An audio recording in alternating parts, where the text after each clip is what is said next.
এবার চলুন জেনে আসি নিউজিল্যান্ড কবে এবং কিভাবে আবিষ্কৃত হয়েছিল। সময়টা ছিল 1280 থেকে 1350 সালের মাঝামাঝি। পলিনেশিয়ান দ্বীপপুঞ্জ থেকে একদল জাতিগোষ্ঠী বিশাল সমুদ্র পাড়ি দিয়ে নিউজিল্যান্ডে পৌঁছায়। তাদের নেতা ছিল একজন কিংবদন্তি অনুসন্ধানী, যার নাম ছিল কুপি। নিউজিল্যান্ডে পৌঁছানোর পর দ্বীপটি তাদের খুবই পছন্দ হয়। তখন তারা এর নাম দেয় আওতেরোয়া, যার অর্থ লম্বা সাদা মেঘের দেশ।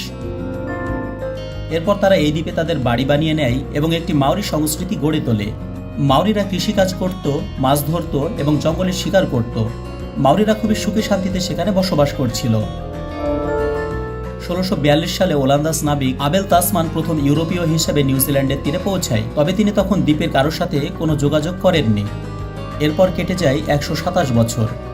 1769 সালে ব্রিটিশ নাবিক জেমস কুক নিউজিল্যান্ডে আসেন এবং দ্বীপটির বিস্তারিত মানচিত্র অঙ্কন করেন। কুকের আগমনের পর থেকেই ইউরোপীয়রা নিউজিল্যান্ডের দিকে আকৃষ্ট হতে থাকে। তারা এখানে নতুন জমি, নতুন সম্পদ এবং নতুন সুযোগ খুঁজতে বারবার আসত। মূলত তখন থেকে ইউরোপীয়দের সাথে মাউরিদের ভেতর অশান্তির সৃষ্টি হয়, যা চলেছিল 1840 সালেরও বেশি সময় পর্যন্ত। এরপর ব্রিটিশ এবং মাউরিদের ভেতরে ঝামেলা দূর করতে একটি চুক্তি স্বাক্ষরিত হয়, যেটি ওয়েটাঙ্গি চুক্তি নামে পরিচিত। এরপর বিভিন্ন ঘাত প্রতিঘাতের পর নিউজিল্যান্ড 1907 সালে আধিপত্য লাভ করে এবং এটি 1947 সালে সম্পূর্ণ বিধিবদ্ধ স্বাধীনতা লাভ করে। 1945 সালের 24 অক্টোবর দেশটি জাতিসংঘের সদস্যপদ লাভ করে। একটু ভেবে দেখুন, যে মাউরিরা নিজের জীবনকে বাজি রেখে সমুদ্রে ভেসে ভেসে নিউজিল্যান্ড আবিষ্কার করলো, সেই দেশে তারা আজ সংখ্যায় মাত্র 9 লাখের মতো, অথচ উড়ে এসে জুড়ে বসা ইউরোপিয়ানদের সংখ্যা আজ 35 লাখেরও বেশি।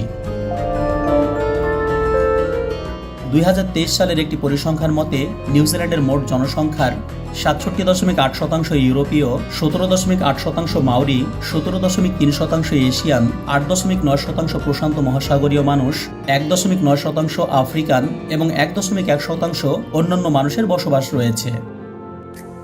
উচ্চমানের জীবনযাত্রা, ভালো বেতন, শিক্ষা ও স্বাস্থ্যসেবার সুযোগ এবং প্রাকৃতিক সৌন্দর্যের কারণে নিউজিল্যান্ড অনেকের কাছে স্বপ্নের দেশ। পরিসংখ্যান অনুযায়ী ভারত থেকে 49,800 জন মানুষ বিভিন্ন কারণে, যেমন কাজ, শিক্ষা এবং স্থায়ী অভিবাসন ইত্যাদি কারণে নিউজিল্যান্ডে প্রবেশ করেছে। এটি নাগরিকদের দিক থেকে সর্বোচ্চ আগমনের একটি রেকর্ড হিসেবে বিবেচিত। বাংলাদেশ থেকে সরাসরি কর্মী সংখ্যার সুনির্দিষ্ট উল্লেখ পাওয়া না গেলেও সম্প্রতি বছরগুলোতে দক্ষিণ এশিয়ার বিভিন্ন দেশ থেকে অভিবাসনের হার বেড়েছে। অনেক বাংলাদেশি মূলত কৃষি, নির্মাণ কাজ ও সেবা খাতে কাজের জন্য নিউজিল্যান্ডে আসেন। নিউজিল্যান্ডে 2024 সালের 1 এপ্রিল থেকে প্রাপ্তবয়স্ক শ্রমিকদের জন্য ন্যূনতম শ্রমের দাম প্রতি ঘন্টায় 23.15 নিউজিল্যান্ড ডলার এবং যাদের বয়স 16 থেকে 19 বছরের মধ্যে এবং যারা প্রথমবারের মতো কাজ করতে এসেছে তাদের ন্যূনতম শ্রমের দাম প্রতি ঘন্টায় 18.52 নিউজিল্যান্ড ডলার। 1 নিউজিল্যান্ড ডলার সমান বর্তমানে বাংলাদেশের টাকাতে 72.79 টাকা এবং ভারতীয় রুপিতে 51.14 রুপির সমান। অর্থাৎ কেউ যদি দিনে 8 ঘন্টা কোনো কম বেতনের কাজও করে, তবে সে বাংলাদেশি টাকাতে 13,481 টাকা উপার্জন করবে। ভারত বা বাংলাদেশ থেকে নিউজিল্যান্ডের ভিসা পাওয়া যায়। ভিসা প্রক্রিয়া খরচ ও সময়সীমা ভিসার ধরন অনুযায়ী ভিন্ন হতে পারে। যেমন আপনি কোন ধরনের ভিসা নেবেন, tourist visa, student visa, work visa ইত্যাদি। যেমন ট্যুরিস্ট ভিসার জন্য প্রায় 211 থেকে 250 নিউজিল্যান্ড ডলার খরচ করতে হয়। নিউজিল্যান্ডের নীল লেক, যা রোটোমাইরি হিউনা নামেও পরিচিত, এটি বিশ্বের সবচেয়ে স্বচ্ছ লেকগুলোর মধ্যে একটি। এর পানির স্বচ্ছতা এতই বেশি যে প্রায় 80 মিটার বা 262 ফুট গভীরতা পর্যন্ত দেখা যায়। অর্থাৎ এই লেকে যদি 25 তলা বিশিষ্ট কোনো বিল্ডিংকে ডুবিয়ে দেওয়া হয়, তবে পানির উপর থেকে সেই বিল্ডিংয়ের নিচতলা পর্যন্ত দেখা যাবে। গবেষকদের মতে এই পানির স্বচ্ছতা বিশুদ্ধ পরিষ্কার পানি বা ডিস্টিল ওয়াটার থেকে খুব সামান্য কম স্বচ্ছ। এই লেকটি দক্ষিণ দ্বীপের নেলসন লেকস ন্যাশনাল পার্কে অবস্থিত এবং মূলত সংরক্ষণের কারণে এখানে সাঁতার কাটা বা নৌকা চালানোর অনুমতি নেই। 2024 সালের হিসাব অনুযায়ী নিউজিল্যান্ডে প্রায় 53 লক্ষ রেজিস্টার্ড গাড়ি রয়েছে, যা দেশটির মোট জনসংখ্যার সমান। এর মধ্যে ব্যক্তিগত যাত্রীবাহী গাড়ি, বাণিজ্যিক যানবাহন এবং মোটরসাইকেল অন্তর্ভুক্ত। দেশের ভৌগোলিক বৈশিষ্ট্য ও পাবলিক ট্রান্সপোর্টের সীমাবদ্ধতার কারণে ব্যক্তিগত গাড়ির উপর নির্ভরশীলতা এখানে বেশি দেখা যায়। শুধু তাই নয়, বিশ্বের জনসংখ্যার অনুপাতে সবচেয়ে বেশি পরিমাণ হেলিকপ্টার রয়েছে নিউজিল্যান্ডে। নিউজিল্যান্ডে প্রায় 900টি হেলিকপ্টার চালু রয়েছে, যা জনসংখ্যার অনুপাতে বিশ্বে অনেক বেশি। দেশটির পর্যটন এবং কৃষি খাতে ব্যাপকভাবে হেলিকপ্টার ব্যবহৃত হওয়ায় এই সংখ্যাটি এত বেশি। দেশের বিভিন্ন জায়গায় হেলিকপ্টার সেবা কৃষিকাজের পাশাপাশি পর্যটকদের জন্য গুরুত্বপূর্ণ ভূমিকা পালন করে আসছে, যেমন পর্বতারোহণে সহযোগিতা ও দর্শনীয় স্থান দেখার জন্য হেলিকপ্টার ব্যবহৃত হয়। এই কারণে প্রতি জনসংখ্যার অনুপাতে নিউজিল্যান্ড বিশ্বের অন্য যে কোনো দেশের তুলনায় বেশি হেলিকপ্টার পরিচালনা করে থাকে।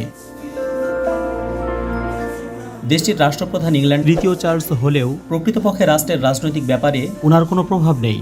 চার্লস কেবল আনুষ্ঠানিক প্রধান। তার প্রতিনিধি নিউজিল্যান্ডের সরকার রাষ্ট্রীয় ক্ষমতার অধিকারী। গণতান্ত্রিকভাবে নির্বাচিত প্রধানমন্ত্রীর অধীন সংসদই রাষ্ট্র ক্ষমতার অধিকারী। প্রধানমন্ত্রী হল নিউজিল্যান্ডের সরকার প্রধান। ধর্মীয় দিক দিয়ে নিউজিল্যান্ডের চিত্র হচ্ছে এমন: 32.3% মানুষ খ্রিস্টান, 2.9% মানুষ হিন্দু, 6.3% মানুষ অন্যান্য ধর্মাবলম্বী, 6.9% মানুষ নিজেদের ধর্মকে প্রকাশ করেনি অর্থাৎ অঘোষিত, এবং দেশের মোট জনসংখ্যার অর্ধেকেরও বেশি অর্থাৎ 51.6% মানুষের কোনো ধর্ম নেই, তারা নাস্তিক। যাই হোক, নিউজিল্যান্ডের দক্ষিণ দ্বীপের বড় দ্বীপে 500 কিলোমিটার জুড়ে বিস্তৃত একটি বিশাল, মনোমুগ্ধকর ও রোমাঞ্চকর পর্বতশ্রেণী রয়েছে, যাকে দক্ষিণ আল্পস নামে ডাকা হয়।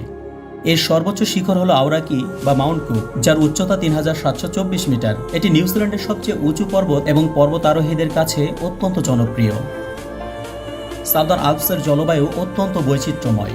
পর্বতমালার পশ্চিম অংশে প্রচুর বৃষ্টিপাত হয়, যা পশ্চিম উপকূলে ঘন রেন ফরেস্টে তৈরি করেছে। অন্যদিকে পূর্ব অংশ তুলনামূলকভাবে শুষ্ক, সেখানে শীতকালে বরফ পড়ে। মনে রাখবেন, এটি হলো নিউজিল্যান্ডের আল্পস পর্বতশ্রেণী, যা সাউদার্ন আল্পস নামে পরিচিত।